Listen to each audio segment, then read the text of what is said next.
Every season is spooky season in our book. So settle in and prepare to be shook. You are listening to Shook, a comedic podcast about all things paranormal and unexplained. Hey friends, Happy New Year. I'm Amanda. And I'm Sannah. Fun fact, we finally have some new content up on the Patreon. So come on. We do. Okay, so last year at some point, it was probably in the summertime, I teased that I would share an embarrassing ghost story that happened to me at the East Bay Inn in Savannah, Georgia. And I really went back and forth for a while about whether or not I wanted to actually put it out there because it's just like, I don't know, kind of TMI, but really it's not that deep. But yeah, the story is now on Patreon for your viewing and listening pleasure. So go on and watch it. And please comment and let me know if you think that it actually was related to a ghost. But basically, the story was hashtag no boundaries. No boundaries were had, all boundaries were crossed. For those of you who aren't a patron, come on and become a patron so you can see it. For those of you who are a patron, I want to shout some of y'all out right now. So, first of all, Katya, Cassandra, Taylor, Geo, Haley, Andy, Aaron, Catherine, and Emily. Yes, thanks, guys. Also want to welcome our other new patrons, Samantha, Billy, Elizabeth, Jessica, Gretchen, Casey, and Mallory. Thank you all for joining our Patreon, whether you are a free or paid member. We are so happy to have you there. And honestly, that's where you can get all the tea. We've got some exclusive content on there. Patrons get a shout out on air. We're going to be rolling out friendship bracelets very soon. You get a free sticker for certain tiers. And I'm going to be adding more tiers to the Patreon for even more exciting content, but that will be revealed at a later date. So stay tuned on that front. I don't know, Santa, do we tell them? I guess we have an announcement to make, but should we save that for the end? Yeah, we do have a really kind of big announcement. It's kind of a big deal for us, and we really want to share that with you guys. So stay tuned later on in the episode, and we will reveal what that exciting news is. Sure will. And if you are already a patron, you already know what's fixing to go down. So stay tuned.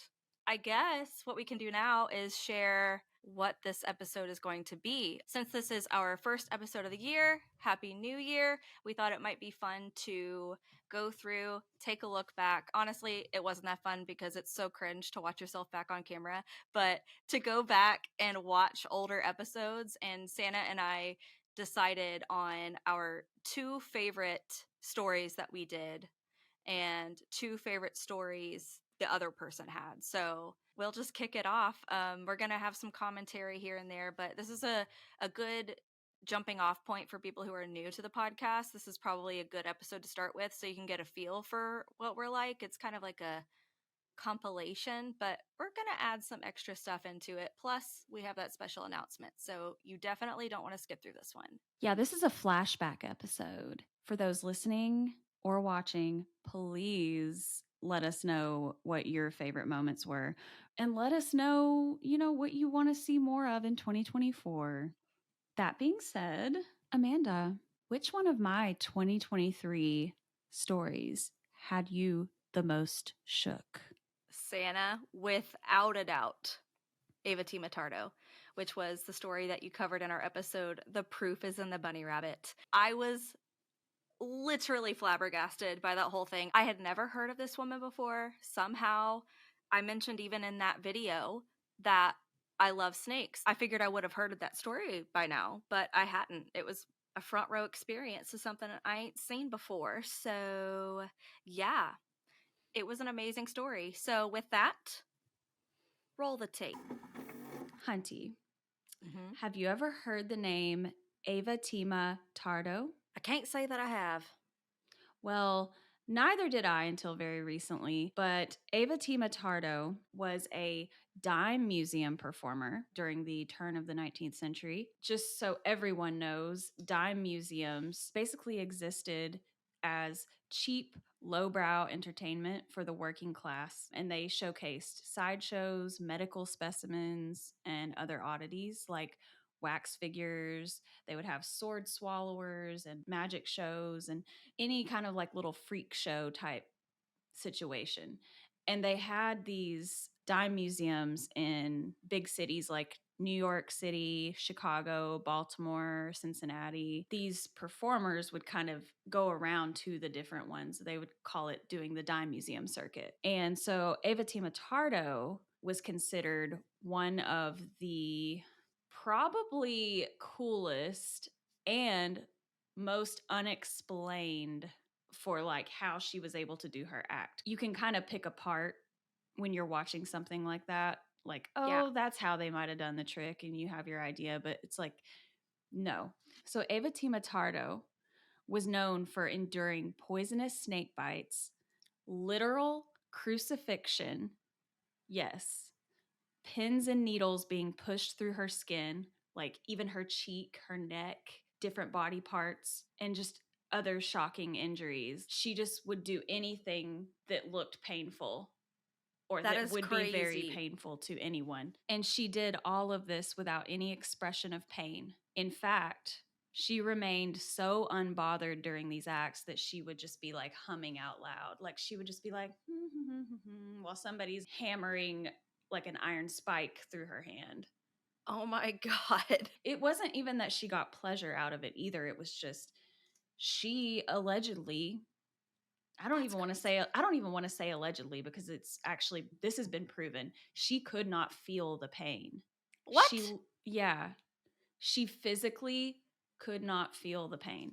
It's crazy, but I'll get I'll get back to that in a second cuz I'm getting off the timeline. So the New York Times called her the strangest woman in the world, and a typical routine for her at these dime museums and lecture halls and places where she would perform would start with her sticking her hand into a box full of cobras and rattlesnakes until one or more of them bit onto her hand. And then she would take her hand out and reveal the snake that is just like latched onto her hand or her arm. It's a And narc. she's actively being bitten by poisonous snakes, like Oh on the my God. regular. Most people, anybody that got bit like that would die, Right. or they couldn't withstand doing that on a regular basis like she did for the shows. Observers say that she didn't even bleed from the snake bites and only retained tiny blue puncture marks from the fresh bites. So like you could see the imprint of where their teeth were, but there was no like bloodiness or anything. In fact, in all the other things that she did in the act, the pins being pushed into her body, like you never saw blood. That is so weird. A doctor at a show said that the snake bites would have killed 20 men, but she was totally unharmed. It seems like an impossible thing that someone could do this, and she was doing it in full view of the audience. So it wasn't like a magic trick where someone's doing something behind a curtain or there's something covering. She's out here on display. And also, I had highlighted some passages, and this is more about like Houdini's connection with her. Above all, people came to see the beautiful Cuban Ava Matardo entice a rattlesnake to flare up and sink its fangs into her milky arms and shoulders. Even Houdini was shaken when, after Avatima wrenched the serpent from her arm, a physician injected its poison into a rabbit, which instantly went into convulsions and died in great agony. Grisly proof that the Snake Queen was no faker. That is one like kind of fucked up thing about her act, is that they would kill an animal in the process just to prove that this was a poisonous snake that bit her every time. Okay, that's the proof right there. The Yeah. proof is in the bunny rabbit. Not the Yeah. pudding, but the bunny rabbit.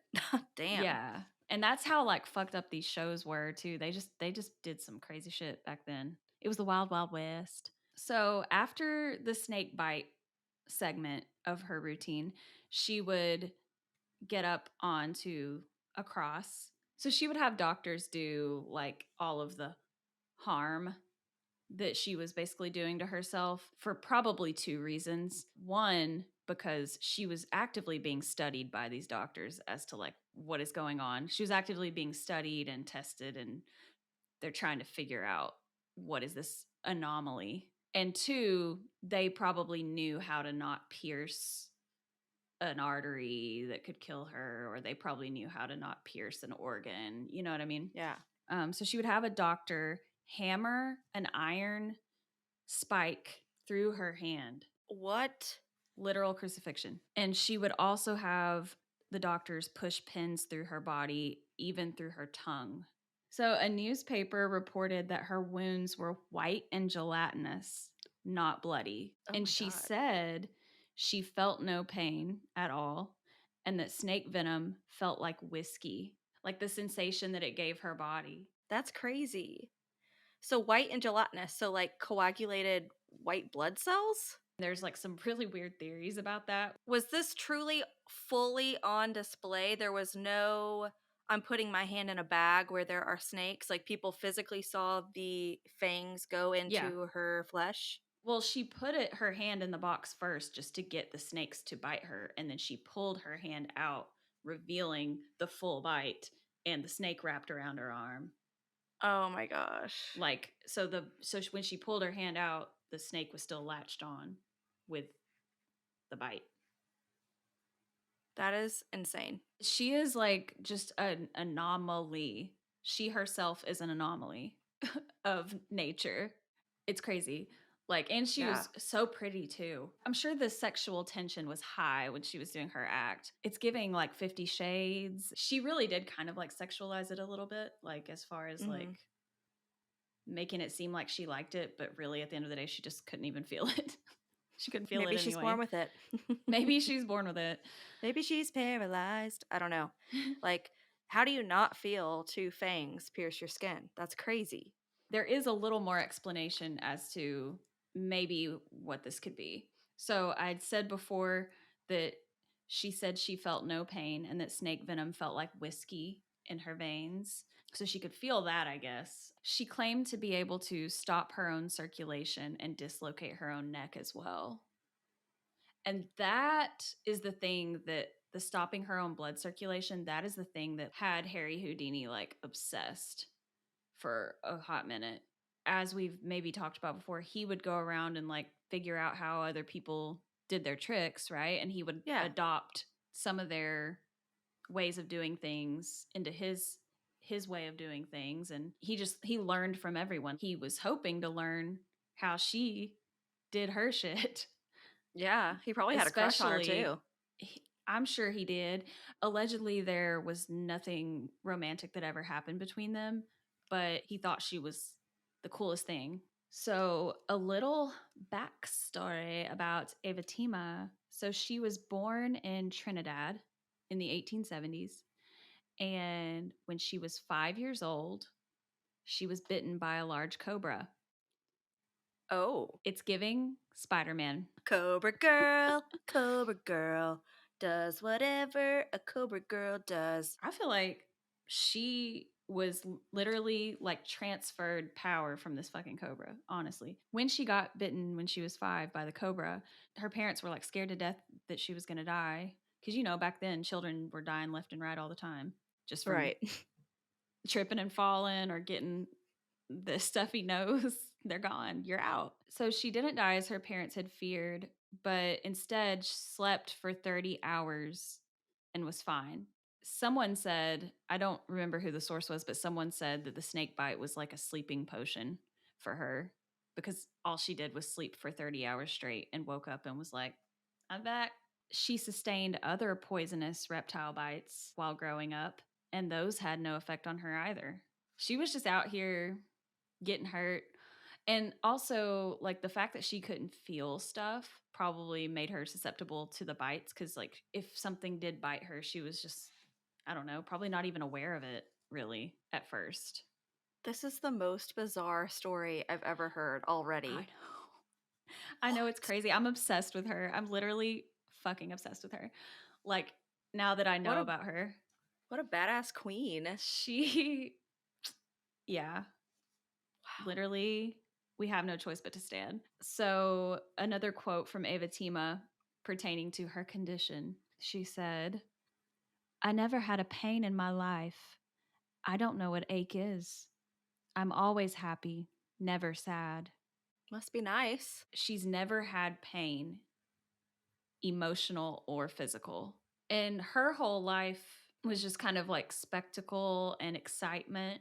So she didn't really have to suffer that much, you know? And since she couldn't feel the physical pain, she literally did not have to suffer. She actually claimed to have no sense of touch whatsoever and relied heavily on her other senses to navigate life. She said she could feel the venom running through her veins. So maybe like somewhere inside, she can feel something, but just Right. like, can she not feel if someone is tapping her? What about going to Pound Town?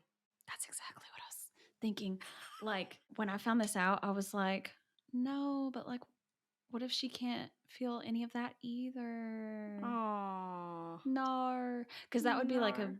a very ironic thing. So she started attracting attention from the medical world at age 10 during a trip to the US. And then she went to England and other areas of Europe as well, giving exhibitions to physicians and participated in experiments so that people could kind of poke and prod and see if they could figure out what the fuck was going on with this little girl that survived the fucking snake bite.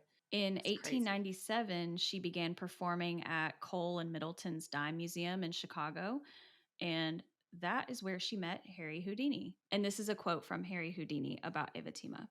For the simple reason that I worked within 12 feet from her, my statement that there was absolutely no fake attached to her startling performance can be taken in all seriousness. There was no bells and whistles, smoke and mirrors, nothing about it. Damn, she just got a 5-star review.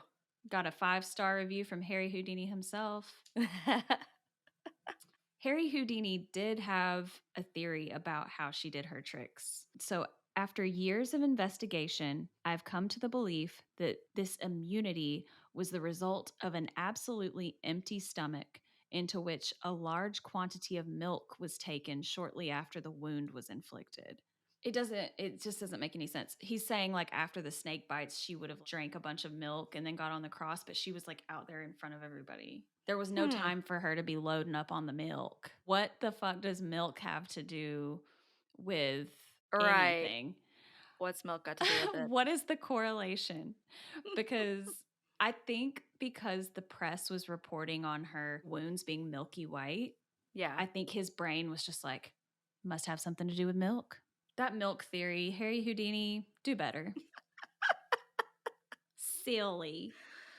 Oh So, my god. doctors had other theories that actually are grounded in something that sounds like it could be possible. So, in Minneapolis, doctors thought that she was using a combination of an anesthetic and willpower, but then ultimately said there was no anesthetic on earth strong enough for her to be able to withstand all of that, especially the iron spike stuff through the hand. Like, come on now. Yeah. Others thought she was under hypnosis, which potentially.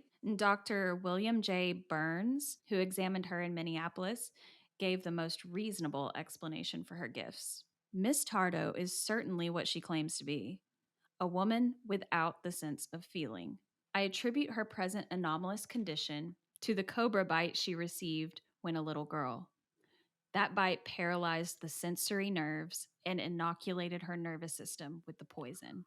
That makes sense. If I'm not mistaken, cobras do have a neurotoxin venom. That makes way more sense than anything else. Yeah. And another doctor also suggested that the snake bite had acted as some type of vaccine, like a smallpox vaccine would. Right. And so, therefore, she's like immune to the snake bite. So, that would explain the immunity to the venom, and that would explain the sensory Yeah, issue. that tracks actually. That makes a lot of sense. It is still a mystery, though, how she could control her blood circulation. like how she was able to control that, because I don't get it. she did claim to be able to do that, and it seemed evident that she was able to do that because she wasn't producing blood at the wound sites. That is, yeah, I don't I don't know. I'm not a doctor. Yeah, it's crazy. So, yeah, the newspapers were convinced that she was otherworldly or even immortal. She, of course, attracted many admirers. And this is where I have to say, fuck the patriarchy. One day in May of 1905, a railroad special agent named Thomas McCall, who was obsessed with Avatima, received a fortune teller reading that another man stood in the way of them being together.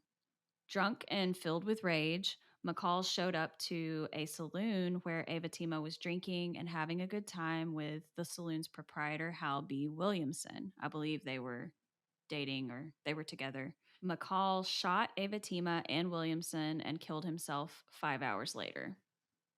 Uh, It's just, oh my god. it pisses me off so much. I could Yeah. cry. I could cry thinking about it because the fucking irony that, like, she could withstand any amount of pain.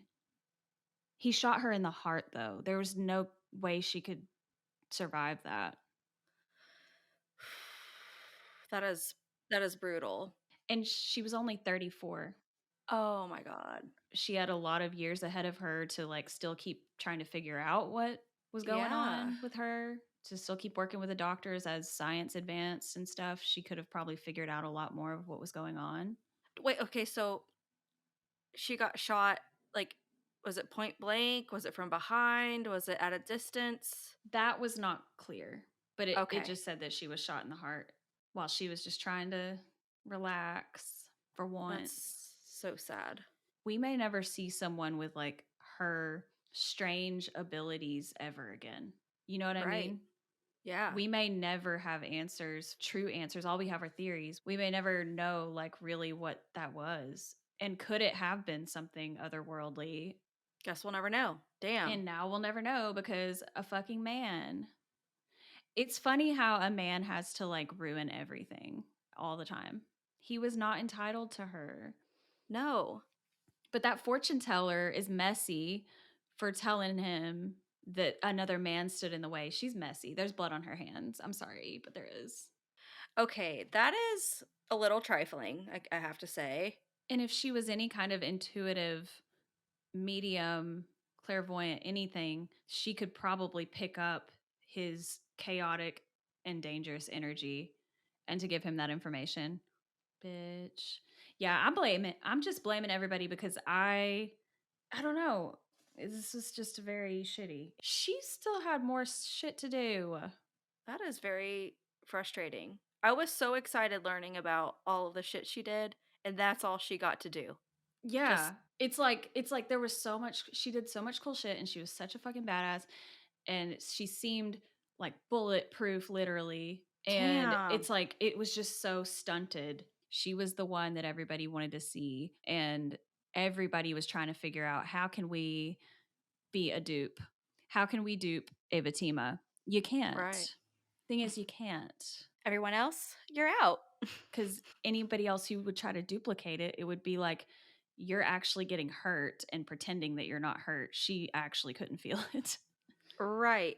The storm of circumstances that had to have People occurred. would die in the process of trying to duplicate her. You Yeah. can't. Here's the thing, Santa. I had a really hard time watching back my own stories. It was just super cringe to me, but I was fully enthralled rewatching your take on Ava Tardo. It was so supremely done. All the details. Not only was this story jam packed with detail, nostalgia for a time that I never saw with my own eyes, and also a very shocking and tragic ending. It broke my heart. I couldn't believe how it ended. I did not think you were going to end it that way. I thought she was alive today for all the stuff that she overcame in her life, especially getting bitten by a cobra as a child. She seemed like an immortal being almost, based on all that she could withstand. Hmm. And it is just the most ironic thing that She was gunned down by a jealous, I'm not even going to say jealous lover because I didn't see anywhere in print that they had actually even been together. Mm-mm. He may have just been someone who was in love with her from just like seeing her be a badass. Mm-hmm. And I get it. I Mm-hmm. mean, wouldn't we all have been simping hard for Ava Matardo? Shame on that guy. Well, I'm still saying shame on the fortune teller that gave him the tea about who she was dating and where she was located. Because that's a Absolutely. messy bitch. What were you hoping to achieve by doling out that info? Why would you be telling her business like that? Mm-hmm. You didn't like her or something? I bet everybody in the sideshow business was jealous of her because they had to do so much smoke and mirrors for their acts.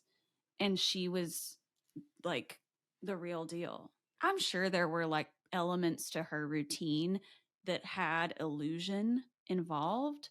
There had to be. But like Yeah. the actual snake bites were snake bites. She was getting bit by the poisonous snakes. Mm-hmm. And she was Absolutely. also having things pushed into her body. And other people couldn't do that without dying. So they were jealous. Right. Like she was literally a bona fide miracle. There are some physical explanations from doctors, but she really never got to be studied enough to know for sure exactly what was going on there Yeah. because of that fucking asshole that shot her. So How did you even come across this story? I don't remember. I've been off and on reading this ghost book called The Witch of Lime Street. It details the era and time when Harry Houdini and Sir Arthur Conan Doyle were besties Mm-hmm. and running the spiritual scene. There was just a little excerpt about Ava somewhere in the early chapters of that book. It was like 2 paragraphs worth of information about Ava, but like when I read that, I was like, skirt, Yeah. I gotta see more about this person. They really like barely gave any information. And like, I need a whole book about this woman. I Right. need a whole biopic. Where's the biopic? Y'all are out here rebooting and doing remakes and prequels and sequels to death. I want an Ava Matardo biopic. Make it Seriously. happen. It's what the people want. It's what the people want, yes. But seriously, guys, if you haven't watched or listened to episode 21, The Proof is in the Bunny Rabbit, go give it another listen. You're going to hear some of it here, but the full video and audio will be in our feed. So go find it if you didn't get a chance to watch it or listen to it the first time around. It was so good. But Sannah, I'm curious, which of my stories in 2023 had you the most shook?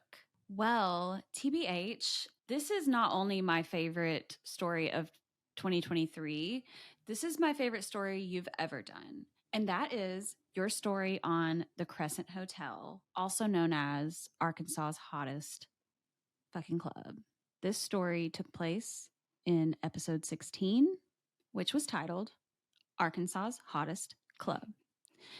And it was called Arkansas's Hottest Club, well, by us, because the Crescent Hotel, prior to Norman Baker taking it over and running it in the ground, was actually a really like great spot for the high society of Arkansas to go and have galas and parties. It was just a nice like high society place to go.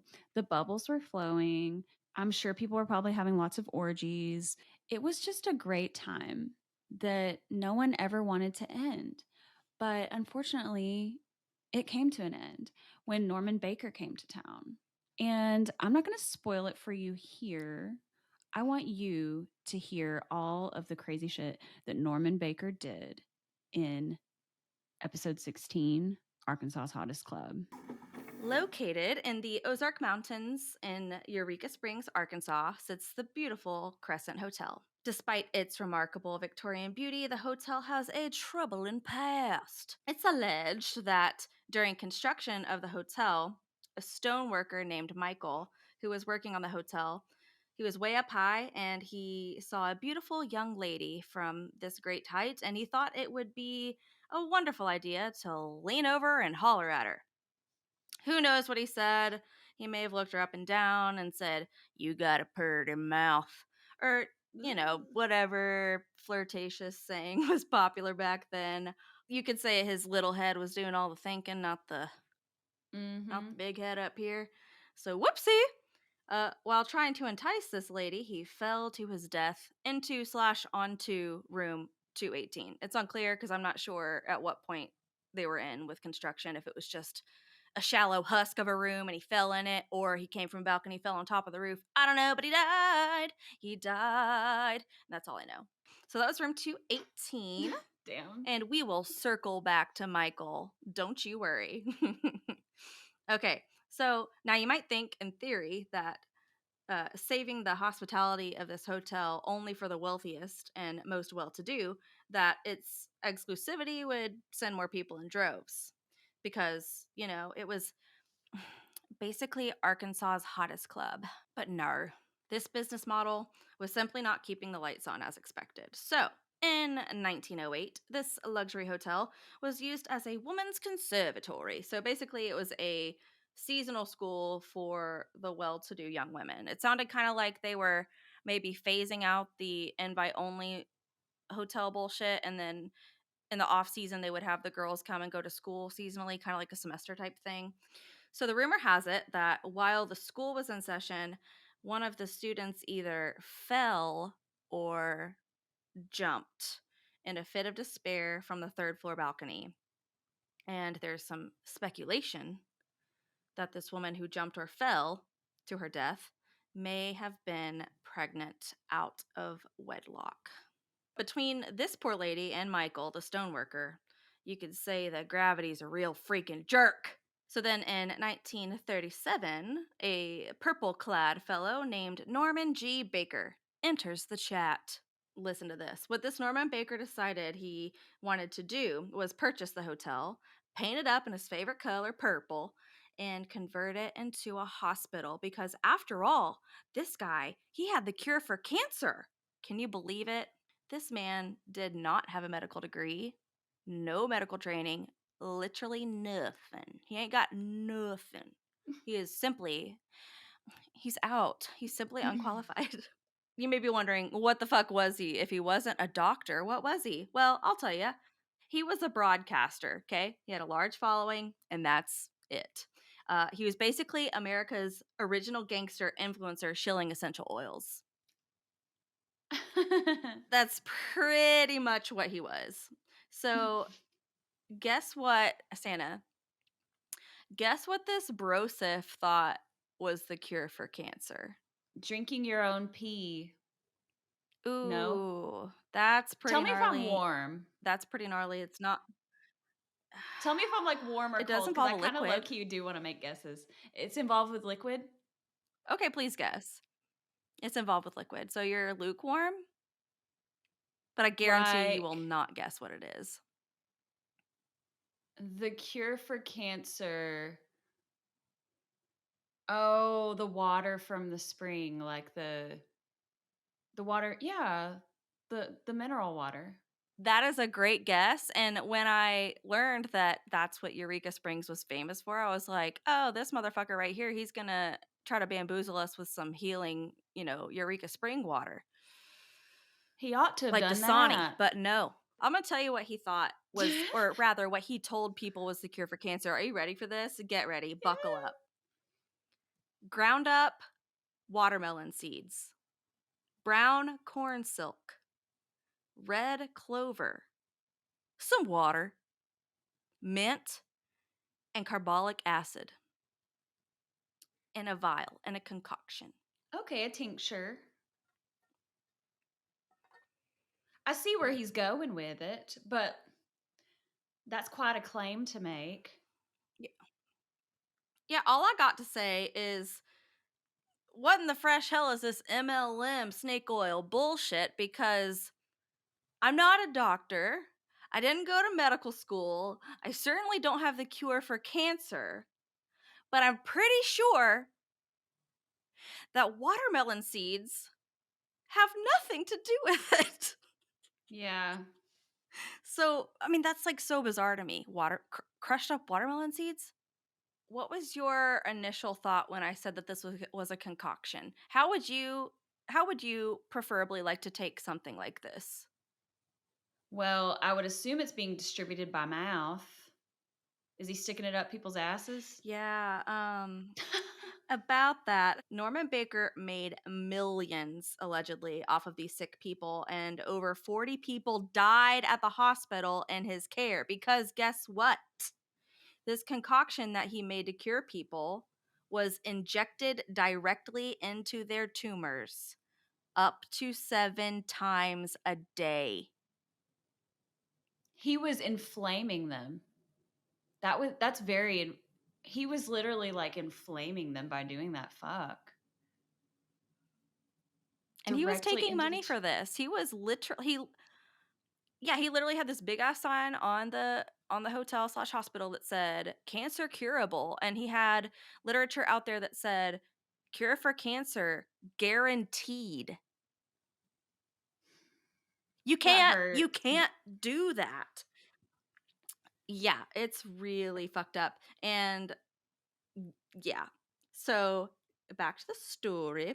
Um so prior to his Crescent Hotel bullshit, Norman was traveling as a mentalist where he did mind reading shows in vaudeville, and he only got by with this with his strikingly beautiful eyes and charisma.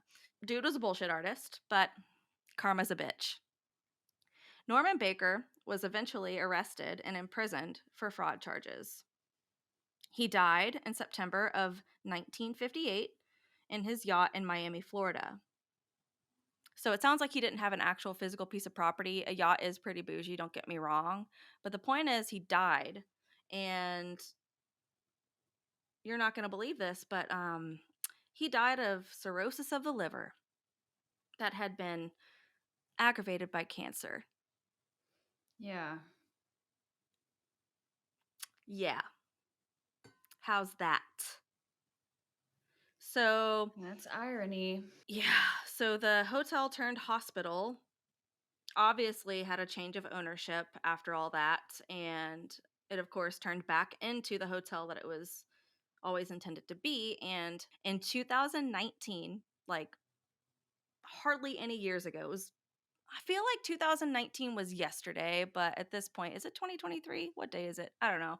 For whatever reason, some people at the hotel decided that they had to excavate the property behind the hotel, and what they unearthed was completely jaw-dropping. Like, what? It's giving American Horror Story season 1, because buried underneath the soil were dozens of jars containing tumors and other body parts submerged in formaldehyde or whatever was most convenient for him to soak it in, you know? Who knows? I doubt it was real formaldehyde. However, they were still preserved. So, first and foremost, this man did not believe in surgery on living people, but he had no problem cutting someone up after they had already passed on. And he would carve out the cancer in their body and whatever body parts may be attached.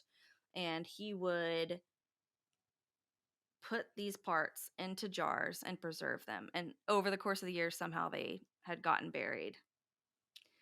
And even still in 2023, if you visit the hotel, the morgue is down below inside the hotel.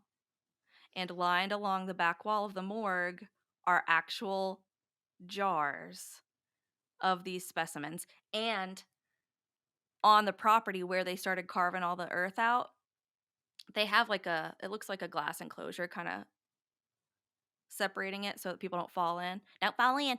And it has some of the jars sticking out. So you can like if you stay in the hotel, you can like just go down there. Yes, so they offer ghost tours and things like that. Oh, okay. Room 412, where there was a woman named Theodora, and they call room 412 Theodora's room. She allegedly was a nurse turned patient. she worked for him and then she got sick herself. And when she died, she stayed in the hotel. And people say that she's kind of a neat freak and she can, I don't know if it's just her being passive aggressive at times, but apparently if she doesn't like someone, she'll mess with them in ways like if they leave the room, she'll stack your suitcases up along the door so you can't get back in. Or for the neat freak aspect of her, sometimes if you leave things scattered around the bed or whatever, she'll organize them from biggest to smallest or what have you to make it kind of be in order. So she's kind of very particular in that way. There's at least 4 or 5 different ghosts in that hotel, some of which they didn't have much of a backstory. But would you go with me to the Crescent Hotel? Yeah, that sounds cool. I would like to go there. It's not that far. I mean, it is, but it's not. It's like in our region at least. So, yeah, I would It's in the Ozark Mountains. It's northwest Arkansas. yeah, I would love to go like this year if pos. Like that would be cool. I'd love to go anywhere this year, but that place sounds really cool, especially with like the morgue feature and like the ghost tour Oh my feature. gosh, I would die. Okay, I'm so glad that you liked this episode. That was one of my most proud episodes I've ever done. I will say, from y'all's point of view, you may not have noticed, but we did have some tech issues during that episode. I remember there was a lag when we Oh recorded that yeah. one. But yeah, people like him deserve a special place in hell just for them. And I feel really bad for all of the lives that were lost at his negligence and at his shilling. Basically, I said he was shilling essential oils. That's essentially what it was. Mhm. It was essentially essential oils. uh Mhm. and not the good kind, not the ones that actually work.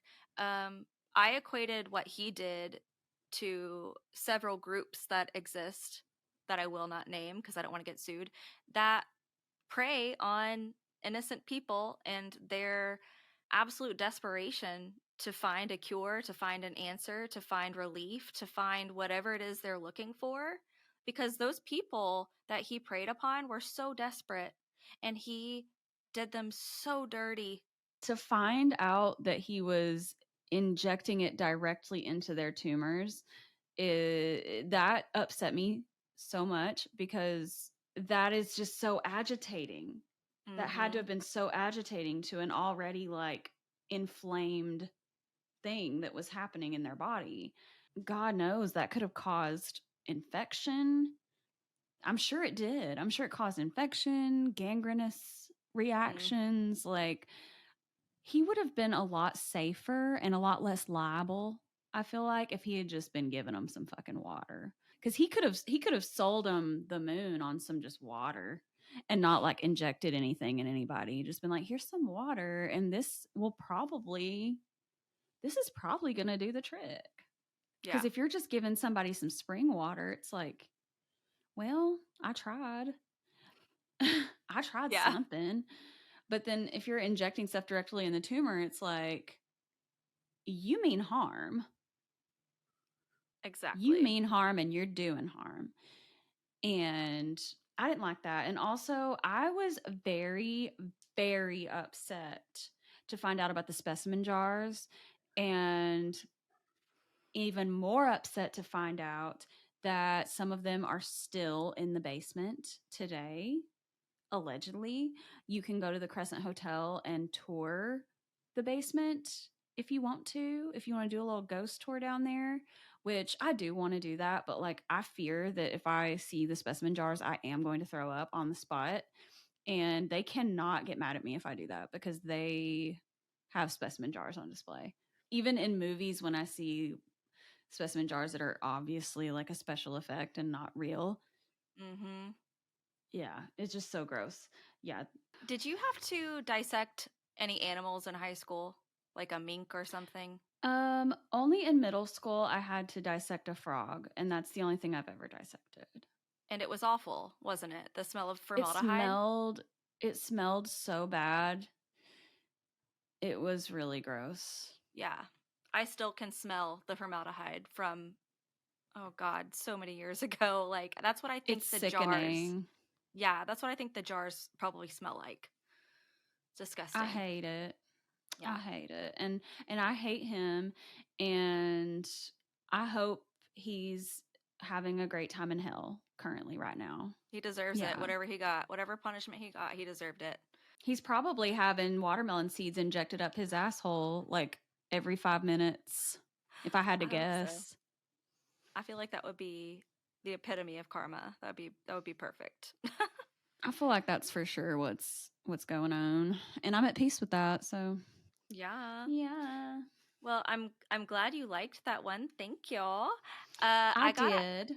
I gotta ask you though, what your favorite story that you did was. So, this was not my absolute favorite. I'm going to be honest with you guys. My favorite story that I did was definitely the Playboy Mansion story, but I'm going to spare you guys having to go through that again because that was a very, very, very long story. I really like held y'all hostage for that. So, just to like mix things up a little bit too and go out of the realm of ghosts. My second favorite story that I did of 2023 was the story that I did about the Alaska Triangle, which was like my first time doing something in the realm of aliens potentially. Because really, up until that point, I had only done ghosts because, that's my lane. But I enjoyed learning about the Alaska Triangle and all of the different disappearances that have happened. There's been so many disappearances in the Alaska Triangle. Usually it's plane disappearances, but there's been just like people going missing in general in the Alaska Triangle, never to be seen again. And then, of course, there's people that go missing and then are seen again like way later Mhm. with like no recollection of what happened type stuff. And if you want to hear more about some disappearances in the Alaska Triangle, then keep listening because I'm going to roll the tape. So, Hunty, have you ever heard of the Alaska Triangle? Yes. Oh my god. Was this on Discovery Plus? Because I watched like 2 of the episodes.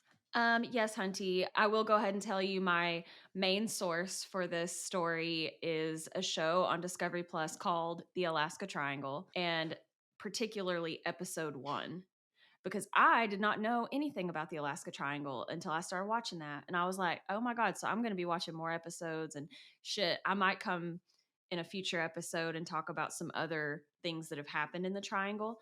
But in this episode, I'm mainly focusing on some like plane disappearances Oh my and god. plane crashes and things of that nature. So the Alaska Triangle is very similar to the Bermuda Triangle, which we have heard most famously of Amelia Earhart Yep. disappearing in many years ago. But the Alaska Triangle is an area of wilderness that connects Anchorage in the south, Juneau in the southeast panhandle, and Barrow, which is a small town in the north coast, forming a triangular area of land. So, this land that exists inside of this triangle is mainly just like vast wilderness, snowy mountain peaks, and things like that. The Alaska Triangle has actually had more disappearances than the Bermuda Triangle. What? I didn't know Yeah. that. Yeah, I didn't know that either. More than 2,000 airplanes have crashed or disappeared in the last 20 years. I don't like that. I don't like that, but the main plane disappearance that I'm going to be talking about here, it's known as the missing Douglas, which was a C-54 plane that went missing on January 26, 1950, and this was a military transport plane. So, on January 26, 1950, this plane went missing 2 hours into its flight. This was supposed to be an 8-hour flight from the Elmdorf Military Air Base to Montana. So the plane was carrying 36 passengers and 8 crew members. So 44 people total were on this plane. The last known contact with this plane from the air traffic control people was in a town called Snag, Alaska. Is this all landlocked, this whole flight pattern? Was it supposed to go over water at any point? I don't think so. I don't think this particular one was. There's another disappearance that happened, or there were not another disappearance, but there was another crash that happened that was actually more on like the Pacific Oh, area okay. of it. It's possible that it could have been over that water area where they actually disappeared, but Mhm. they were last heard of in Snag, Alaska, which is a landlocked area. And so a little bit about the Elmendorf Military Air Base. That is in Anchorage, Alaska, and that was built to protect the northern edge of the US from Russia because Anchorage, Alaska is about 56 miles from Russia, technically. Um, That's crazy. yeah, and back then it was the Soviet Union. Yeah. So there was a lot of conflict between Russia and the US and a lot of competition in Mhm. regards to nuclear weapons and things like that. And just so you know, the disappearance of this plane in 1950, that was the same year that the US was about to have its first functioning hydrogen bomb, too, which I'm sure Russia probably had some kind of intel on the fact that they were working on that. Yeah. When the Douglas was officially considered missing, 7,000 ground troops and 85 air troops were deployed to search for them. They were searching really hard because it was 44 people, that was a lot of people on one plane. And actually, one of the search and rescue planes that was looking for them crashed in the southern part of the Alaska Triangle. No one died. The pilot ended up walking 13 miles to the nearest highway to get help, and then everyone was rescued, thank goodness. Oh my But god. that happened while they were trying to search for the other plane.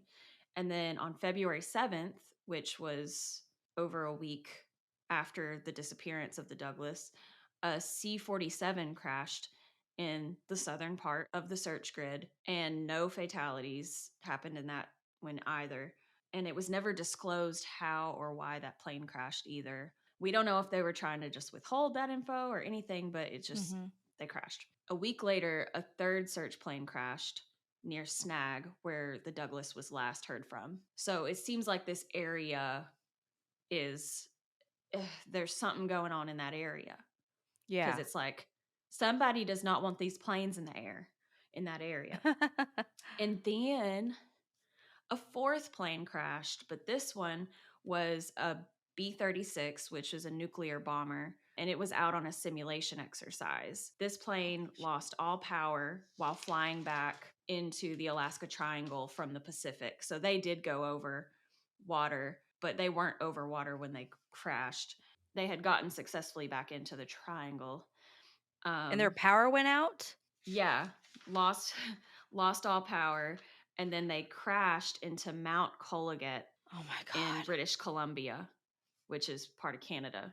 Yeah. No. Oh my god. New fear unlocked. Holy shit. Yeah. And the nuclear bomb that was on board was lost and never found. Oh, whoa, So, whoa, whoa, whoa, whoa, whoa, whoa, whoa, whoa. It was carrying a nuclear weapon and it's gone? yeah, In what universe does a plane crash? A plane that has a bomb on it yeah. and it doesn't detonate. What? It, that's pretty crazy. Yeah, because they were out on a simulation exercise for, what would we do in the event of having to Oh use my this god. bomb? Holy Eh, You shit. know, that's pretty crazy. It's like it's. I think everybody survived except the bomb. Oh my god. So there was another plane disappearance that has never been explained too. In October 1972, a plane carrying the leader of the House of Representatives, Hale Boggs, and some other members of government disappeared along the southern edge of the Alaska Triangle. And it disappeared into the ether, just like the Douglas, and was never found. Oh my So god.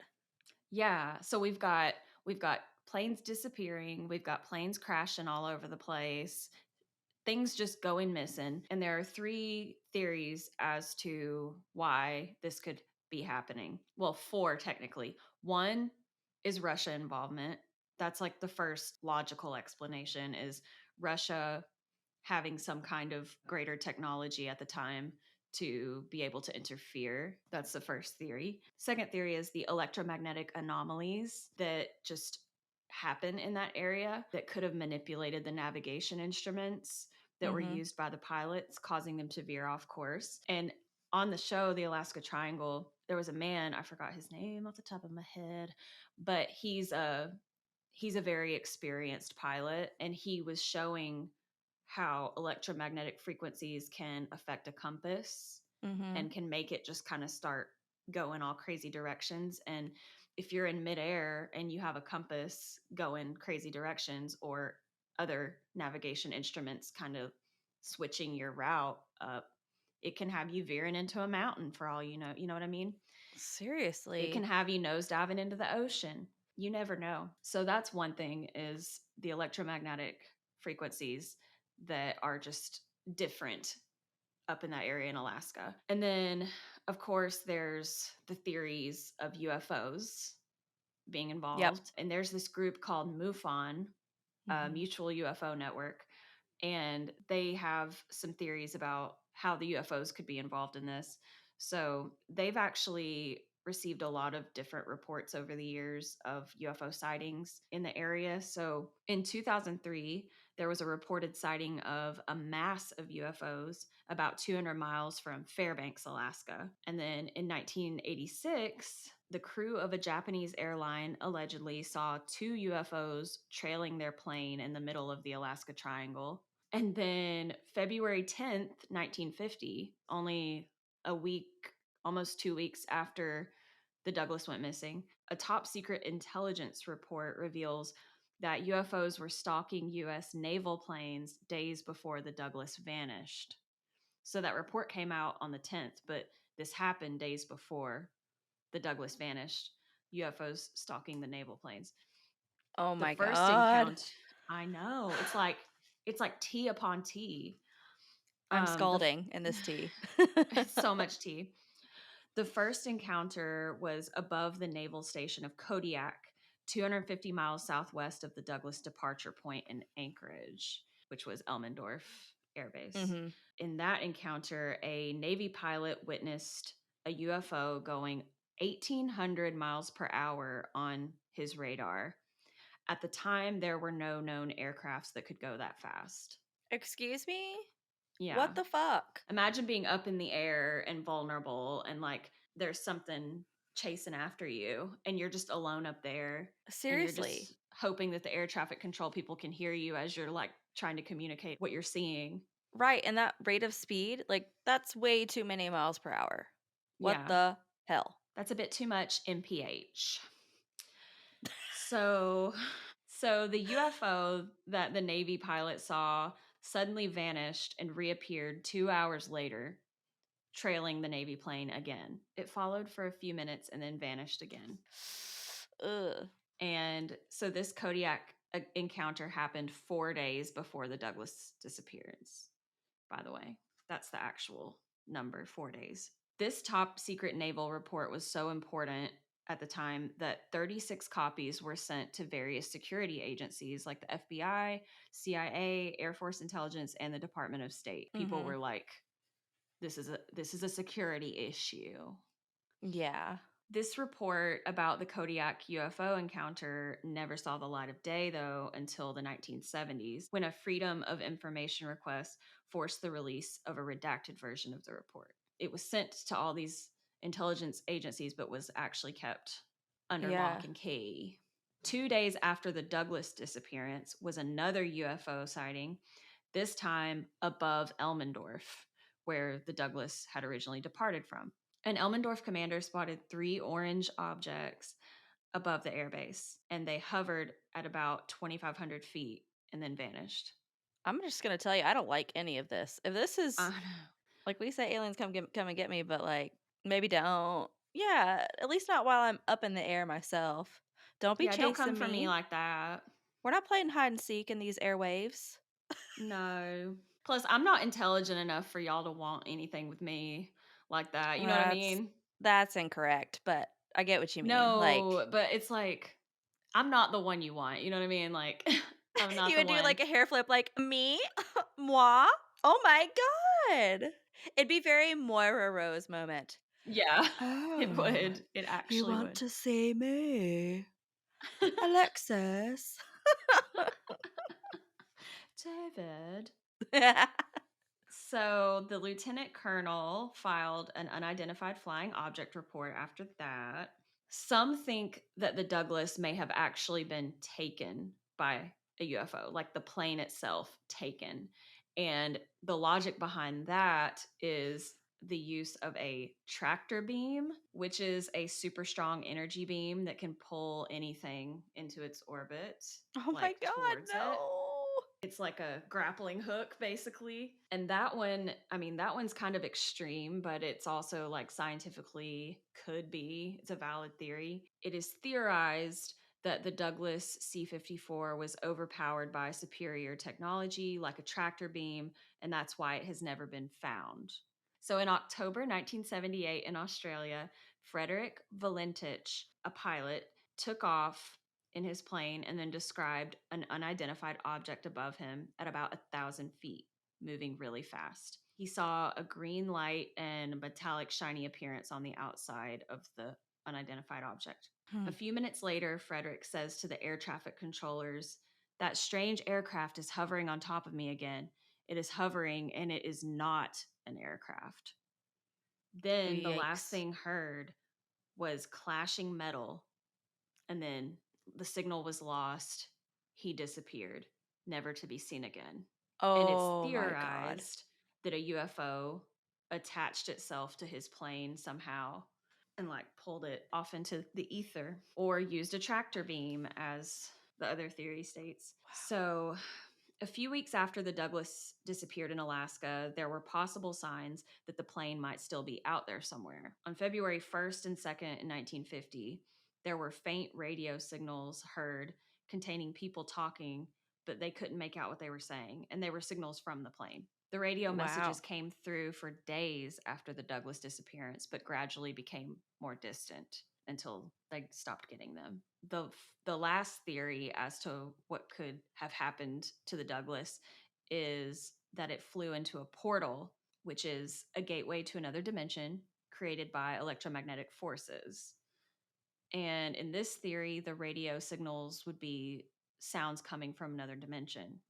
And the theory suggests that the portal is powered by the electromagnetic frequencies of the Alaska Triangle, which kind of goes back to earlier talking about the electromagnetic anomalies that exist there that could have just caused him to crash. But beyond that, it could have actually just created a portal. All of these options suck. I'm so scared right now. Whether it's Russia, whether it's electromagnetic frequencies fucking with your navigation instruments, whether it's UFOs, aliens manipulating your shit or attaching itself to you and dragging you off into the ether, or whether it's the electromagnetic frequencies creating a portal or a vortex that you would end up going through and entering a new dimension, any of those options are pretty shitty. I And need the an Russia one adult. is actually the most scary one to me because if all of this was Russia this whole time, imagine what they're Oh my capable of doing now. If they were that advanced then to be able to manipulate all of these crashes and disappearances and orchestrate all of that, the power they god. hold. Same with UFOs and aliens. If it was UFOs or aliens, it's like, wow, they've just been like watching in the wings, waiting to come and get me. Yeah. They're gonna take us up on the request. I'm still saying come on though. Come on and get me. They don't want nothing with me to hurt me. And hey, maybe even some of these people that they've disappeared or brought into their dimension or whatever, like maybe those people didn't actually even get harmed. Like maybe they're thriving. Like, if they went to a different parallel dimension via a portal, what are they doing? Are they living their best life? Did they become aliens? Did they go to heaven? Did they go to hell? They go to heck. Like, where are they? I need answers. What if they actually came back at some point, but never aged and just had to like start over with new Wait, did you identities see that because show on Netflix about that? manifest? Yes. If it's a manifest Yeah, situation, just like then manifest. Yeah, that's crazy. That makes me kind of want to watch that show. I only watched the first episode once and I was like, oh, this is interesting, but I just never kept going. But Literally like, the exact same here. I didn't finish it. I watched 1 or I 2 and I wasn't was that like, into "Oh." it, but I kind of want to watch it because I want to see what their theory is as to like why that really happened. Right. Um, and if it lines up with these theories. But yeah, that's my story. I loved that story. I know it wasn't your favorite, but I loved it specifically because it was your first deviation away from ghosts and the like. I know there were a lot of different theories as to what could be the reason for the disappearances or what could be the reason for the phenomena of the Alaska Triangle. I would love to know what y'all think. Let us know in the comments. Anyways, I don't have much else to say about this story because, like I said, it's not my number one favorite, but it's my second favorite. I know you said this wasn't your favorite, but I personally loved that you went out on a limb and took on this topic because this is one that has always fascinated me, just the Alaska Triangle in general. But like you had so many funny jokes in there. You said, it's a bit too much MPH. Too much MPH. And I thought that was so funny because like ever since you said that, whenever you and I are in a stressful situation, we're like, it's too much MPH. I just love it. And like it was so ironic to me that I was going on and on at the beginning about how much I love Yellow Jackets and that show is literally about a plane crash.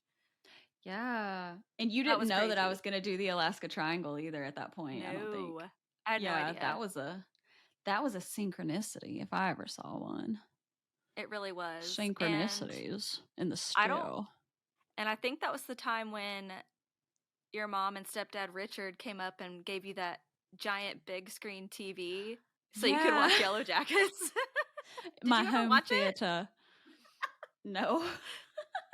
I say give it another chance because it's a bit of a slow burn. I mean, the show in general is a slow burn, but if you haven't even met Elijah Wood yet, you've got some treats around the corner and also some tricks. I might. I probably will at some point revisit Yellow Jackets on my mom's Showtime account. Probably. Most likely. No, I loved that story, Santa, and I can't wait for part 2. Oh, yes, because when I was researching this story, I discovered this show on Discovery Plus that I guess like I was probably the last one to discover on Discovery Plus because it's a show that's been running for a long time called The Alaska Triangle. There's like 50 seasons. And so I know that there's a lot more tea that I don't even know yet. And so catch me at some point in 2024, probably revisiting the Alaska Triangle. So, if you want to check out this episode in full to hear more about the Alaska Triangle as well as Amanda's story that week, check out episode 20. We love a firsthand account. You know why it was called We Love a Firsthand Account? Because Amanda's story that week was a firsthand account about a ghostly experience that she had in Savannah, Georgia. Hmm. And you're not going to want to miss that. Anyways, enough about me. Which of your stories from 2023 had you the most shook? Okay, so similarly to you, and it's funny that you mentioned my firsthand account. The one I'm about to say is also my second favorite because my first favorite was from episode 20. We love a firsthand account. That's where I talked about the Sorrel Weed House, and we included some raw footage of what I think may have been a shadow person on the premises during a ghost tour that I was on. Um, one of the most chilling experiences I've ever had on a ghost tour, at least. The story that I'm going to highlight this time as my secondary favorite has to be episode 24, Literal Flying Saucers. It's also the episode where Santa covered Alma Fielding. The title for that episode couldn't have been more organic. It was perfect. But basically, in episode 24, Literal Flying Saucers, I covered a very emotional tale about a man, an author named Whitley Strieber, who had suffered through multiple alien abductions and the awful, awful stuff that happened to him aboard the spaceship. Like, probes for days, lack of consent all over the place. Like he was just tortured. And I'll be honest, like his testimony is to me very gripping, but also just so sad. This episode is also the one where I reveal that we got Bowie, our puppy, and he just turned a year old. Happy birthday, Bowie. So yeah, this one has a special place in my heart. So with that said, roll this tape. Roll the tape. Roll it. Stop, drop, and roll it. The story that had me shook this week is about one of the most chilling stories of alien abduction in US history. And that story is the alien abduction of the horror author Whitley Strieber. What? Yes, and Santa, after this one, I don't think we're going to be asking the aliens to come and get us anymore. Oh god. All right, here we go. Whitley Strieber, a New York Times best-selling author of his autobiography titled Communion, as well as other nonfiction and fiction horror novels, is an alien abduction survivor. Whitley Strieber spent Christmas time 1985 in a secluded cabin in upstate New York with his beloved wife Anne and his then 7-year-old son. What started as a holiday getaway from the hustle and bustle of Manhattan ended in pure terror for Whitley Strieber. And I quote, "They are here," is the beginning of the transcription of Whitley's alien abduction hypnoregression session, wherein Whitley recalls in vivid detail the extraordinarily traumatizing events that occurred that night.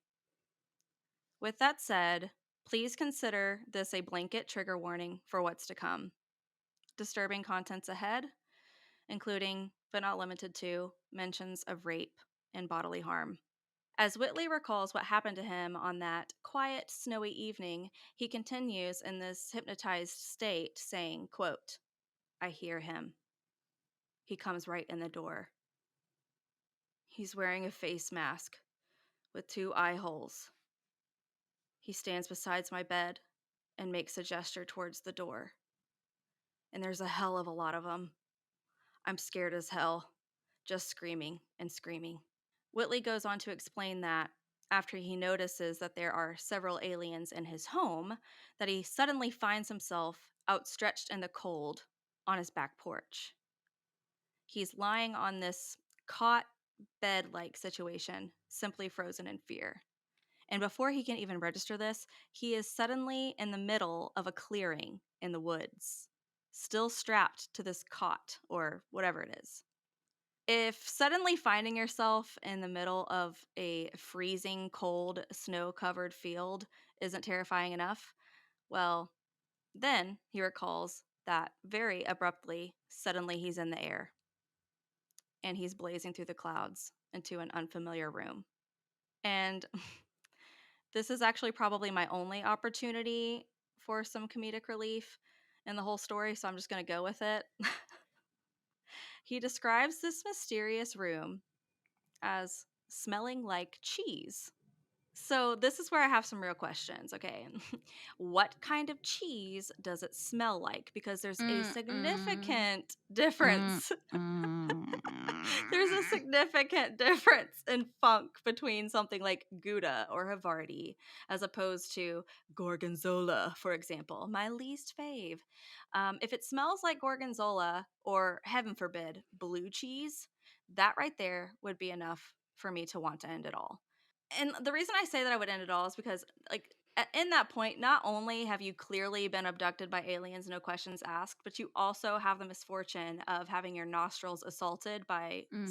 stinky cheese. Yeah, no thanks. In two ways. So Whitley continues in this hypno regression. He says, and I quote, "It smells kind of shitty in here, to tell you the truth. It's not clean here."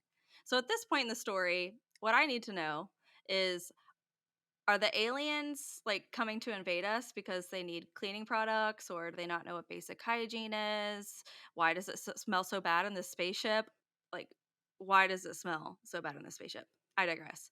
Mind you, while all of this is going on, Throughout his screaming and all the commotion of this abduction, his wife Anne, who was right next to him in the bed, is sound asleep. Sound asleep. How? I don't know. Suddenly, what Whitley presumed to be a female gray alien with big black eyes approaches him. For some reason, Whitley thought that it would be socially acceptable to ask her at some point something along the lines of, "Are you old?" He asked this alien lady if she's old, and I'm like, bruh, that is very rude. But, anyways, she says, "Yeah, I'm old." I'm like, "Yeah, same." But on a serious note, this is when things start to escalate even more. The lady alien approaches Whitley and says, "We are going to do an operation on your brain." Whitley, trapped on this exam table, exclaims that he is not giving her consent to operate on him. "I don't consent." He yells, "You have absolutely no right." And the lady alien retorts, "We do have a right." I mean, honestly, the audacity of this intergalactic bitch. I can't even deal. Whitley, obviously at this point, is praying that this is a nightmare. He's pleading with himself and looking for any sign that this isn't real. And so he asks the alien, "Can I smell you?" And she wraps her hands around his head. And guess what? She smells like cinnamon. After he has gotten a good whiff of her, her long fingers pry open this box. And inside this box, a long needle is unveiled for the quote unquote surgery. Whitley pleads with the alien and he says, and this breaks my heart, "You're going to ruin a beautiful mind." And then, without further ado, she sticks the needle in the side of Whitley's head. Whitley describes that at this point there is no physical pain. However, the needle does make a quote unquote disgusting cracking sound as it enters his skull. And this is where it kind of just keeps getting worse and worse. Okay, again with the trigger warning. You have 5 seconds to get out of here because this is going to get graphic. The alien then rectally rapes Whitley with a probe. Whitley describes this action as the alien, and I quote, "punching it in and feeling a sudden coldness overtake his body."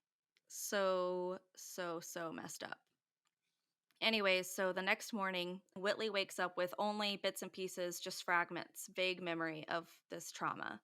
And all he can really remember is seeing these big black eyes. And he tells his wife, I I think an owl got in here during the night, which I don't know if you remember the movie The Fourth Kind, but when it came out, I think in like 2009ish, at the time to me that movie was terrifying and they do use owls as the main alien situation and it's very frightening Hmm. and so I thought it was interesting that he mentioned that and I do wonder now because they say the fourth kind is based on true events. I wonder now if Whitley's description from his book Communion where he talks about these aliens, I wonder if the owl description is what inspired the owls and the fourth kind. Hmm. It could be just a common thing, I'm not sure. What Um year? What year was this from again? Yes, so the abduction happened in 1985, a Okay. day after Christmas, technically the 27th in the wee hours of the morning. And he wrote Communion also in the 80s, depicting this I've heard whole of that thing. book being like recommended. I didn't know the context of it. Yeah, And so on the cover, there's an alien with big black eyes, and that's from what I heard on some podcasts and read about. Apparently, that was one of the major influences for how people describe aliens going forward. That's like the poster child, if you will, of what an yeah. alien is. So that book when he wrote it, it popped off and he got I'll get to it, but he was very successful with that book. So he tells his wife, "I think an owl got in here during the night." And later, more memories start to flood back in. He realizes that It hurts his rectum when he sits down for extended periods of time. And then he also notices that there is a red mark on the side of his head where he remembered the needle going through. Despite these memories coming back in pieces, at this point he's experiencing a growing certainty that this in fact was an abduction, and he keeps it to himself. He doesn't tell a soul, not even his wife. And obviously, he kept that from her because he didn't want her to think that he was having some sort of episode or that he was crazy or yada yada. But anyway, yeah, so he's really concerned about this rectal pain and he goes to see a doctor. The doctor at first suggests that he may have hemorrhoids, but that's before realizing that there's an actual injury. There is a lesion in his rectum. So, just a question about the probe. Mhm. Um, was it like, obviously they didn't prep him for that. Mm-mm. And so it was shoved in there. Was it like shoved in and out, or was it just shoved in the once? Do we That know? was hard for me to decipher, because it was described as it being punched in, so I don't know if it was repeated or not based on what I read and watched, but with Like that either way, said, very invasive, but oh god, yeah, like, I'm terrifying. just kind of thinking like depending on which one it is would explain the intent more. Like if it was just the once, then Right. it's like, oh, they're getting information. And then if it's the in and out, it's like, oh, they're hurting him on purpose just to hurt him. Well, one thing I actually did not put in my notes, but I just recalled from a podcast interview that Whitley did, apparently the aliens, I don't know if they did this to him or if he heard of other people doing it. Just from the context, I'm not sure, but he said that they have something that can stimulate the vagus nerve, which is responsible for all kinds of functions in your body. It's literally your gut feeling, and it does have a role in arousal also. And apparently, when they use this device, whatever it may be, it can cause an involuntary erection. So I do think that with that being known, I think there is sexual intent involved, but only from the standpoint of like using that to obtain an erection or whatever to get a sperm sample, for example. Yeah. This anal probe, if I had to guess, I don't think it was sexual in nature because he did only have the one lesion. And I would imagine that if a probe was, this is, sorry guys, this is so graphic. If it were a repeated action, that you would have a little bit more of a problem than a single lesion. It would be potentially lethal. If you know what I Yeah. mean? Especially like with no preparation for that. Right. So upon discovering this lesion, the doctor looks to Whitley and says simply, "You've been raped. You know you've been raped, right?" And understandably, when the doctor says this to Whitley, he is completely overwhelmed. He feels like he's going to get sick. And furthermore, this is really sad, but also kind of sweet. Whitley says that he does not want his wife to have to be with someone with this level of trauma. And I think between the two fears of either having actually been abducted by aliens or having some sort of psychotic break, having hallucinations, some sort of mental break, either one of those options is terrifying and equally upsetting. And I can't imagine holding a secret like that from Connolly. Like if something were like that were to happen to me, like or not being able to tell you or any of my good friends, like keeping that to yourself, that's got to be so draining over time. And whatever the case may be, he did not want to put Anne, his wife, through any hardship.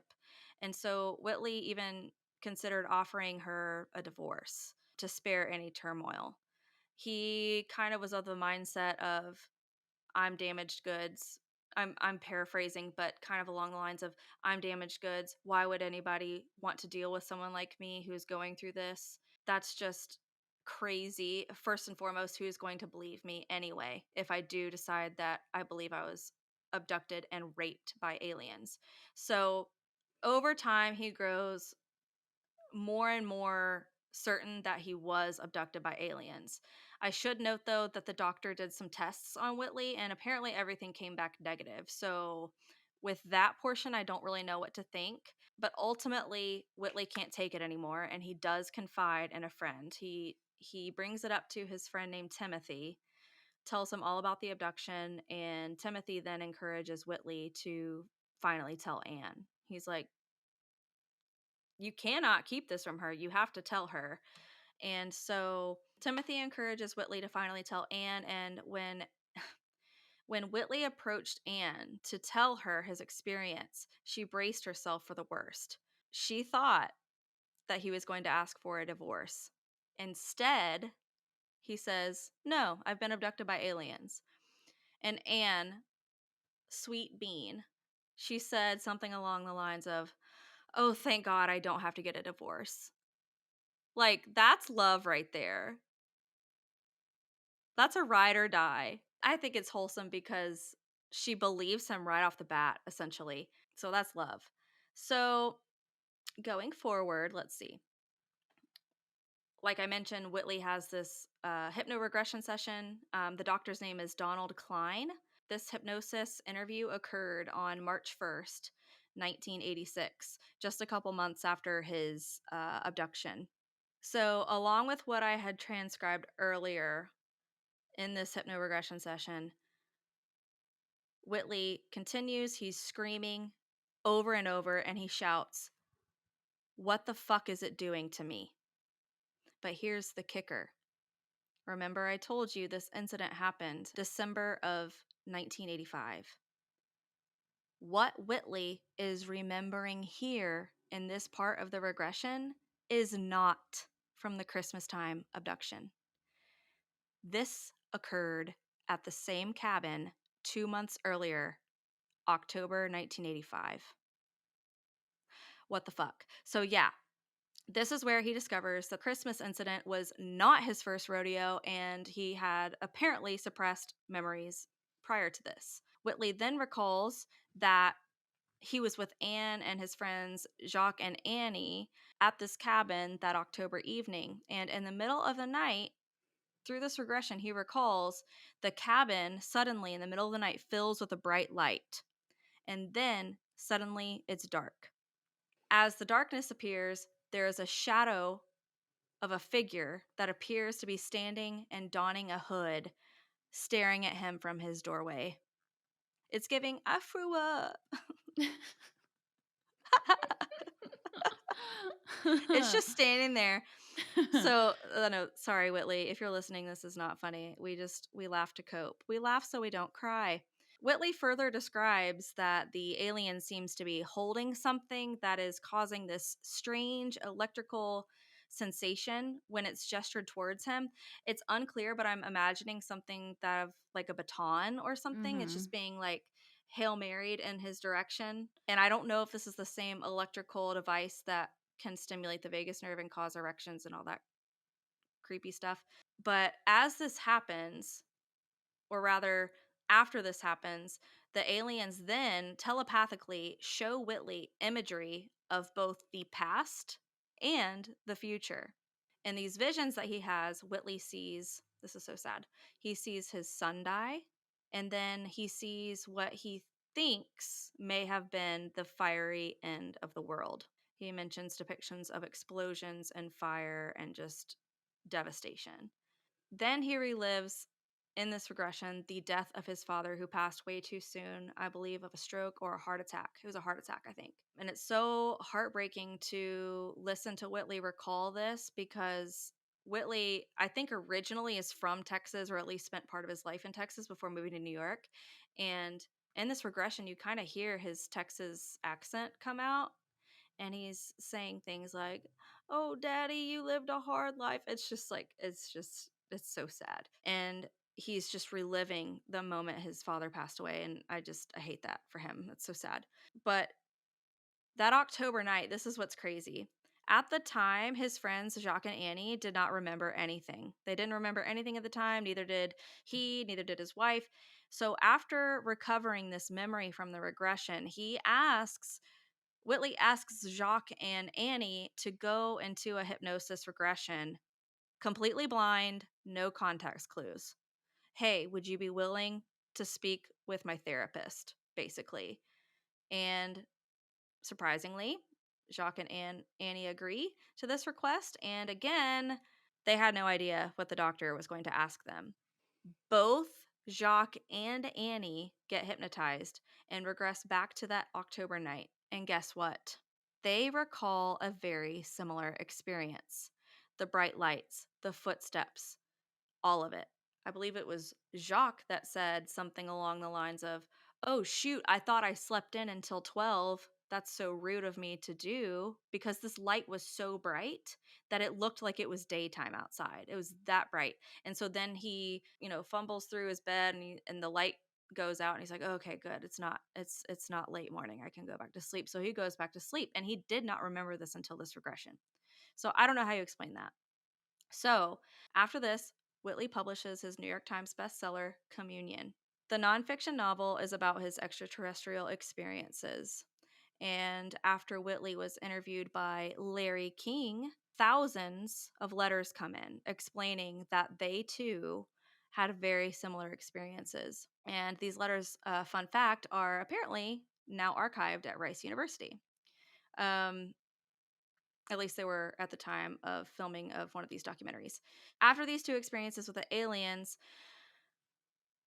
they're still not done with Whitley. The aliens come for his son. Allegedly, the aliens do abduct his son. He is not harmed, but Whitley witnesses some pretty crazy stuff. Suddenly, his child's back in his bed, and I don't think his kid ever remembered it. And then later, Whitley is part of a mass reported UFO sighting in New York, similar to the Phoenix Lights that I covered in episode 1. There is video imagery of what looks like lights in a V formation hovering in the sky. And lots of people saw this New York sighting as well. Then again, at the cabin, it gets worse. The aliens come back and they push Whitley's head into his pillow, leaving him scared half to death and unable to move. The next day, Whitley feels a lump in his ear, which happens to be a bit bloody. Whitley goes to the doctor, and lo and behold, you ready for this? There is a mysterious implant moving inside his ear. In his ear, there is an implant that, when the doctor cuts it open, it seems to evade his utensils to pull it out.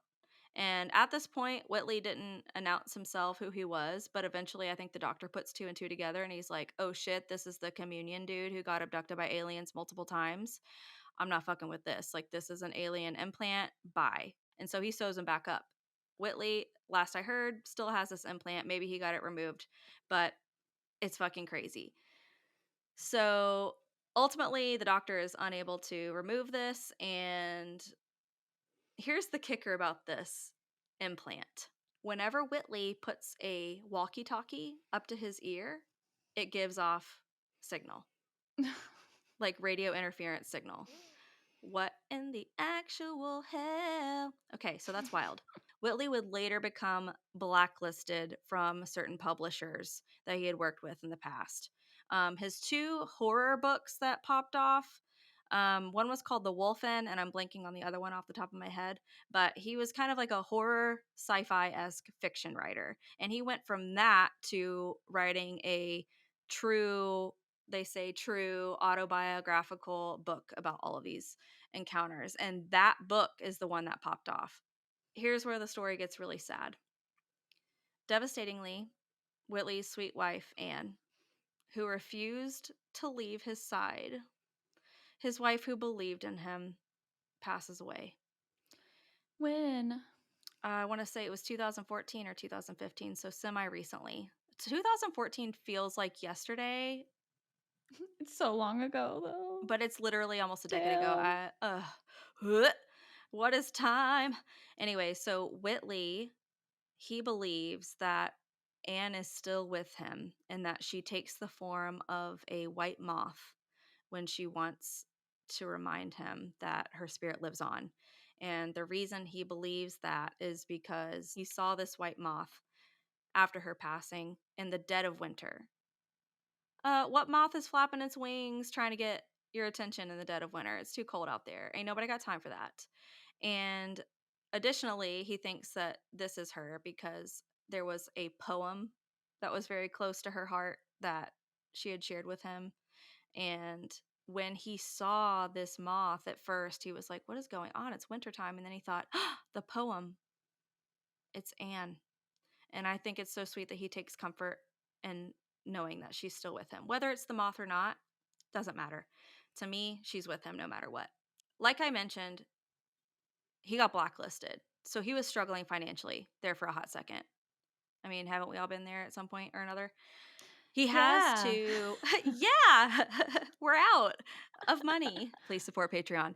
Um, Please. please, we were trying to make content. Anyways, so because he's in financial strain, he has to leave his cabin behind, the cabin where he experienced all of these encounters. So he has to move out of state. I want to say he goes back to Texas and then later he finds himself in California. And he's, I think, a little upset that the cabin is gone, but also there's got to be that double edged sword of utter relief that he never has to go back there again. Except for later, he does go back just to say goodbye one last time. And some crazy stuff happens with that. But if you're interested in learning more about Whitley Strieber, he does have a podcast called Dreamland that you can check out. My sources for this episode are the following: a shock documentary titled The Visitors, Dreamland podcast by Whitley Strieber, Communion by Whitley Strieber, and Edge of Reality Radio with Lee Spiegel. That's Whitley Strieber, and I cannot refute this implant. I think he's telling the truth. I've been wanting to watch that shock doc, by the way. Like, that's one that, like, every time I'm on Discovery Plus, I'm always like, I'm going to watch that later. And I just haven't. But also, I feel like when I was a kid, I saw something about him like a long time ago. And I don't remember like all the tea, but Yeah. I feel like he was a part of a documentary I saw about people that had the implants cuz and I don't remember what the documentary was, but it was like several different people who had implant experiences. Yeah. No, I would not be surprised if you have seen him around or heard of him before Yeah. because his book, like I said, that was the poster child for what an alien looks like. And he was on Larry King, and that was a huge deal. And he sold so many copies, and so many people had similar experiences. And even in the Shock documentary, I didn't put attention on this intentionally in the episode because it was about Whitley. But throughout the documentary, they interview some of the people that wrote him letters or Yeah. later reached out and said, "This happened to me." And yeah, I understand that mental illness is a thing. You can have hallucinations, you can live in an altered state of mind. I understand that. But that does not explain the lesion in his rectum. It does not explain the implant in his ear that apparently had some sort of intelligence behind it, that it was evading capture from this doctor. I just can't explain it. And I'm going to give him the benefit of the doubt. I think it's true. Like anybody who claims that they've been abducted by aliens, anybody who said aliens come and get me and then they did, people are always going to clap back and say you're a faker. But I don't think Whitley's one of them. I can see one of the reasons why he may have been blacklisted in the book community because he started out as a fiction writer of that genre and then put out a nonfiction book in that genre. On the surface, it's giving creative writing. You know what I mean? It's Yes. on the surface. That's like anyone who doesn't know and anyone who hasn't heard about the hypno regression therapy that he did and stuff like Yeah. that, like they might be like, yeah, well, he's a writer.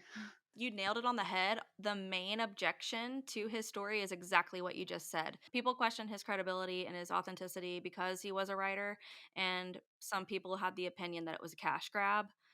But I personally would not put myself through that level of emotional torture and turmoil for a few bucks. I so I'm going to give this one the benefit of the doubt. His case is widely covered and he appears on several podcasts. So Whitley, if you're listening and you would like to come on sometime, come on. Oh my gosh. Yeah, we would love to have a firsthand account, Whitley, Yes. because we love a firsthand account. Yes, we do. And that would be pretty iconic, actually. Come on. So that was my second favorite story, Whitley Strieber's account of alien abductions. I hope you all enjoyed it as well. My heart goes out to Whitley for everything that he experienced, as I said. And you know what else was cool about that episode, Santa? I think this was the episode where you talked about how you got to go see Taylor Swift. You know, I'm not a Swiftie, but Santa's a Oh, Swiftie. Do you want to reminisce about that yeah. at all? I do. I believe I do. Yeah, that was like probably one of the coolest things I got to do because one thing about me, I don't usually ever get to really go places and like do cool stuff. But when I found out that the Eras tour was happening, I was like, I have to go to that. One way or another, I'm going. And it just worked out really well that I was able to get an extra ticket that one of my coworkers had already purchased for someone else that ended up not being able to go. So I was able to buy that ticket for actually really cheap. So I didn't have to Mhm. do any like last minute, like thousands of dollars for floor seats or sitting in the pit. I mean, we were in the nosebleeds, don't get it twisted. But it was really, really fun. Honestly, Santa, I think this is a really good segue. Okay, y'all. We promised we had an exciting update, and here it is. Drumroll, please. The update is that Santa and I will be going to the Oregon Ghost Conference March 22nd through the 24th in Seaside, Oregon. It is the 12th annual Oregon Ghost Conference. This is our first time that we will ever have a booth together. We will have another announcement to make, but after the Oregon Ghost Conference passes. But I just wanted to thank Rocky, the creator of this convention, for having us on. It's going to be so much fun. I think there's like 60 something vendors. We're going to be in a large group with lots of very cool, spooky people just like us. And we can't wait to meet you Yes. guys. And if you live in the Pacific Northwest and would like to meet us, please come by. Like I said, it's March 22nd through the 24th in Seaside, Oregon. And I want to say it's at a convention center. And off the top of my head, I don't have it, but I'll make sure that everybody gets the details. But I've never been so excited and nervous in my life. I'm so excited.